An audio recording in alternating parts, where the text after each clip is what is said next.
بسم اللہ الرحمن الرحیم۔ السلام علیکم۔ حضور اکرم صلی اللہ علیہ وسلم نے فرمایا، لوگوں قیامت سے پہلے ایک رمضان ایسا آئے گا جس میں ایک ایسی شدید آواز نکلے گی اور دنیا میں کوئی نہیں جان سکے گا آواز کہاں سے آئی ہے۔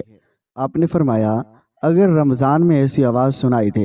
جس کا کھوج نہیں لگایا جا سکا تو پھر 1 سال کا رزق اپنے گھر میں سمیٹ کر رکھ لینا،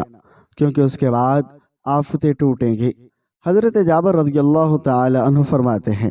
میں نے رسول اللہ صلی اللہ علیہ وسلم کو یہ فرماتے ہوئے سنا، میری امت میں ایک جماعت یوم قیامت تک سر بلندی کے ساتھ حق کے لیے برسر بیکار رہے گی، اور اس سے معلوم ہوتا ہے کہ مومنین کی ایک ایسی جماعت یوم قیامت تک زندہ رہے گی، مگر مندرجہ ذیل احادیث میں صراحت ہے، قیامت سے پہلے تمام مومنین کو موت آ جائے گی اور قیامت کے دن کوئی مومن زندہ نہ ہوگا۔ اسلام میں قرب قیامت کی کچھ نشانیاں بتائی گئی ہیں، اور جن میں 77 چھوٹی اور 12 بڑی ہیں، اور جب یہ نشانیاں پوری ہو جائیں گی تو قیامت برپا ہوگی۔ اور اب معروف علماء نے اس حوالے سے خطرے کی گھنٹی بجا دی ہے اور بتا دیا ہے، اور ان میں سے بیشتر نشانیاں پوری ہو چکی ہیں اور قیامت اب قریب تر آ چکی ہے۔ اور ڈیلی سٹار کے مطابق علماء کی طرف سے بتائے گئے ان پوری ہو جانے والی نشانیوں میں کرونا وائرس کی وبا اور ٹیکنالوجی کا عروج اور ایلن مسک کی سپیس ایکس مشن کے تحت انسان کو کامیابی سے خلا میں پہنچنا اور دیگر شامل ہے۔ سعودی عرب اور ایران کے علماء نے کرونا وائرس کے متعلق خبردار کرتے ہوئے کہا ہے، اور یہ قیامت کی نشانیوں میں سے ایک ہے۔ اور صحیح بخاری اور صحیح مسلم کی حدیث کا حوالہ دیتے ہوئے ان علماء کا کہنا ہے کہ قیامت کی نشانیوں میں ایک یہ بھی ہے کہ قیامت سے قبل ایک بہت بڑی وبا پھیلے گی اور پوری دنیا کو اپنی لپیٹ میں لے لے گی۔ ممکنہ طور پر کرونا وائرس وہی وبا ہو سکتی ہے۔ پاکستانی علماء نے حتمی طور پر کہا ہے کہ بڑی وبا امام مہدی کے ظہور سے پہلے آئے گی۔ چنانچہ اگر کرونا وائرس ہی وہی وبا ہوئی تو امام مہدی کا ظہور قریب تر آ چکا ہے، اور جس کے کچھ عرصے بعد قیامت برپا ہو جائے گی۔ اور علماء کرام قرب قیامت کی ایک نشانی یہ بھی بیان کرتے ہیں کہ قیامت سے قبل ایسا زمانہ آ جائے گا اور وقت بہت تیزی سے گزرے گا، اور چنانچہ علماء کا کہنا ہے یہ نشانی بھی پوری ہو چکی ہے۔ انٹرنیٹ اور سوشل میڈیا آنے کے بعد سے دنیا اس قدر باہم مرطوب اور منسلک ہو گئی ہے، کسی کو وقت کا احساس ہی نہیں رہتا،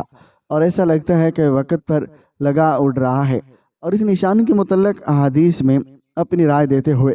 عالم دین شیخ ابن باز نے کہہ رکھا ہے کہ ایک وقت تھا کہ خط ڈاک کے ذریعے بھیجے جاتے تھے اور دوسرے شخص تک پہنچنے میں ہفتے اور مہینے لگتے تھے، اور اس سے پہلے مواصلات کے ذرائع اس سے بھی سست تھے، لیکن آج آن واحد میں پیغامات دنیا کے ایک کونے سے دوسرے کونے تک پہنچ رہے ہیں۔ چنانچہ اس حدیث کی روشنی میں دیکھا جائے تو یہ نشانی بھی پوری ہو چکی ہے۔ آج ٹیکنالوجی کے اس دور میں وقت ایک طرف سے اپنی اہمیت کھو چکا ہے، اور صحیح بخاری کی ایک حدیث کے مطابق قرب قیامت کی ایک نشانی یہ بھی ہے، اقتدار غلط لوگوں کے ہاتھوں میں دے دیا جائے گا۔ اور علماء کرام اس نشانی کے متعلق بھی کہتے ہیں، آج دنیا بھر کے ممالک کے حکمران کی طرف دیکھیں تو صاف پتہ چلتا ہے یہ نشانی بھی پوری ہو چکی ہے۔ صحیح بخاری ہی میں ایک اور نشانی بتائی گئی ہے، قیامت سے قبل لوگ بلند ترین عمارت بنانے میں ایک دوسرے پر سبقت لے جانے کی کوشش کریں گے۔ آج ہم دیکھتے ہیں کہ وہی دور شروع ہو چکا ہے۔ دنیا بھر میں بلند و بالا عمارتیں کھڑی ہو چکی ہیں، اور جس ملک میں سب سے بلند ترین عمارت موجود ہے اور وہاں کے حکمران اور شہری اسے فخر کا سبب کہتے ہیں۔ اور ان جیسے دیگر کئی نشانیوں کے متعلق بھی علماء کا کہنا ہے، اور وہ پوری ہو چکی ہیں، اور اب امام مہدی کا ظہور اور قیامت قریب تر آ چکے ہیں۔ اور پل صراط پر جو لوگ گزرتے ہوئے جہنم میں گریں گے انہیں عذاب ہوگا۔ جہنم کے سب سے اوپر کے درجے میں ایمان والے گناہگار ہوں گے، اور جبکہ بہت عرصہ گزر جائے گا اور اللہ تعالیٰ اپنی حکمت سے ان کے اور کافروں کے مشرکوں کے درمیان کی آگ کو شیشے کی مانند بنا دیں گے، اور کافر اور مشرک جب مسلمان گناہگاروں کو دیکھیں گے اور وہ بھی جہنم کی آگ میں جل رہے ہوں گے، اور وہ مسلمانوں کو طعنہ دیں گے، ہم نے تو اللہ تعالیٰ کا انکار کیا اور جس کی وجہ سے ہم جل رہے ہیں، لیکن تم لوگ تو خدا کو مانتے تھے، رسول کو مانتے تھے، اور اس کے باوجود بھی ہماری طرح جل رہے ہو۔ آپ کا خدا آپ کے کس کام آیا؟ حدیث پاک میں آیا ہے جب جہنمی کافر مسلمان گناہ گاروں کو تانا دیں گے تو اللہ تعالیٰ جبرائیل علیہ السلام کو بلائیں گے اور فرمائیں گے اے جبرائیل، آج ہمارے ماننے والوں کو تانا دیا جا رہا ہے اور ان کے ساتھ بھی وہی سلوک ہو رہا ہے جو نہ ماننے والوں کے ساتھ ہو رہا ہے، اور جاؤ ذرا جہنم سے حالات معلوم کر کے آؤ۔ جبرائیل علیہ السلام جہنم میں جائیں گے اور جہنم کے دروازے پر دروغہ کھڑے ہوں گے اور اس دروازہ کھول کر حضرت جبرائیل علیہ السلام کو اندر داخل کریں گے، اور جب گناہ گار مسلمان ان کو دیکھیں گے تو وہ فرشتوں سے پوچھیں گے یہ کون ہے، اور اس وقت ان کو بتایا جائے گا یہ وہ فرشتے ہیں جو تمہارے پیغمبر علیہ السلام کے پاس وہی لے کر جاتے تھے۔ اور جب ان کے پاس نبی رحمت صلی اللہ علیہ وسلم کا تذکرہ کیا جائے گا تو اسی وقت گناہ گار لوگوں کو نبی علیہ السلام کی یاد آئے گی اور وہ کہیں گے واہ واہ محمد۔ جہنمی لوگ ان کے الفاظ میں جبرائیل علیہ السلام کو رو کر کہیں گے اے جبرائیل علیہ السلام، آپ نبی علیہ السلام کے پاس اللہ کا پیغام لے کر جاتے تھے، آج ہم گناہ گاروں کا پیغام بھی ہمارے سردار کو پہنچا دیں گے، اور آقا آپ تو ہمیں بھول ہی گئے ہیں، ہم جہنم کی آگ میں جل رہے ہیں اور آپ جنت کے اندر ہیں۔ جبرائیل علیہ السلام ان کے ساتھ وعدہ کریں گے اور میں آپ کا پیغام اللہ تعالیٰ کے محبوب کو ضرور پہنچاؤں گا۔ چنانچہ جب جبرائیل علیہ السلام جہنم سے باہر آئیں گے تو اللہ رب العالمین فرمائیں گے جبرائیل علیہ السلام، آپ نے میرے محبوب کے گناہ گار امتیوں سے جو وعدہ کیا ہے اور اس وعدے کو نبھانا ضروری ہے، لہٰذا جبرائیل علیہ السلام جنت میں جائیں گے، اور اس وقت نبی رحمت صلی اللہ علیہ وسلم جنت الفردوس میں انبیاء کی مجلس میں منبر پر تشریف فرما ہوں گے، اور جبرائیل علیہ السلام کو جب آتے دیکھیں گے تو فرمائیں گے جبرائیل آج کیسا آنا ہوا؟ جبرائیل علیہ السلام عرض کریں گے میں آج آپ کی امت کے گناہ گاروں کا پیغام آپ کے پاس لے کر آیا ہوں، اور جب نبی یہ سنیں گے اور میری امت کے کچھ گناہ گار ابھی بھی جہنم میں ہیں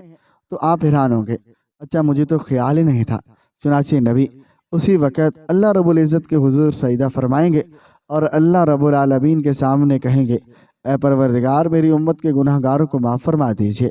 اور اللہ تعالیٰ ان کو شفاعت کی اجازت فرمائیں گے اے میرے محبوب، آپ جس کے بارے میں چاہیں شفاعت فرمائیے، ہم اس کو جہنم سے نکال دیں گے۔ شفاعت کبریٰ کی یہ خوشخبری سن کر نبی مکرم صلی اللہ علیہ وسلم جہنم کی طرف چلیں گے، اور اس وقت جبرائیل علیہ السلام ایک اعلان کر دیں گے اے جنتیوں، نبی جہنمیوں کی شفاعت کے لیے جا رہے ہیں اور تم بھی ساتھ چلو۔ چنانچہ اس دھلے کے ساتھ شفاعت کرنے کے لیے ایک بارات چلے گی، اور نبی اکرم صلی اللہ علیہ وسلم فرمائیں گے دیگر انبیاء کرام بھی شفاعت فرمائیں گے، اور جس کا جو بھی واقف ہوگا اور ہر اس بندے کو جہنم سے نکال لیا جائے گا، حتیٰ کہ اگر کسی نے دنیا میں کسی مومن کو ایک پیالہ پانی کا بھی پلایا ہوگا تو اللہ تعالیٰ اس عمل کی برکت سے اس کو بھی جہنم سے نکال لیں گے۔ اور جب سب لوگ شفاعت کر چکیں گے تو اللہ تعالیٰ فرمائیں گے اے میرے پیارے محبوب، اور میں نے آپ سے وعدہ کیا تھا اور میں آپ کی امت کو 3 لب بھر کر جہنم سے نکالوں گا۔ چنانچہ اللہ رب العزت اپنے قدرت کے دونوں ہاتھوں سے جہنم سے 3 لب بھر کر نکالیں گے، اور یعنی جیسے آدمی دونوں ہاتھوں سے آٹا نکال لیتا ہے، اور اس لب میں اس امت کے کالے ہو چکے ہوں گے، اور اللہ تعالیٰ کی طرف سے اربوں خربوں لوگ ہوں گے، اور جن کو اللہ تعالیٰ اپنی رحمت سے جہنم سے نکال دیں گے، اور ان کے جسم جل جل کر کوئلے کی طرح حکم ہو چکے ہوں گے، اور ان کو شہر حیات سے غسل دیا تو ان کے جسم ٹھیک ہو جائیں گے، لیکن ان کے ماتھے پر اتقاء الرحمن کا نام لکھ دیا جائے گا، جس کا مطلب یہ ہوگا کہ رحمان نے اپنی رحمت سے ان کی بخشش کر دی، اور اس کے بعد ان کو جنت میں بھیج دیا جائے گا، اور اب نبی کی امت کا کوئی گناہ گار بھی پیچھے نہیں رہے گا، سب کی بخشش کر دی جائے گی۔ ناظرین، اس امید کے ساتھ ہمیں اجازت دیجیے، ملتے ہیں جلد ایک نئی ویڈیو کے ساتھ، تب تک کے لیے اللہ حافظ۔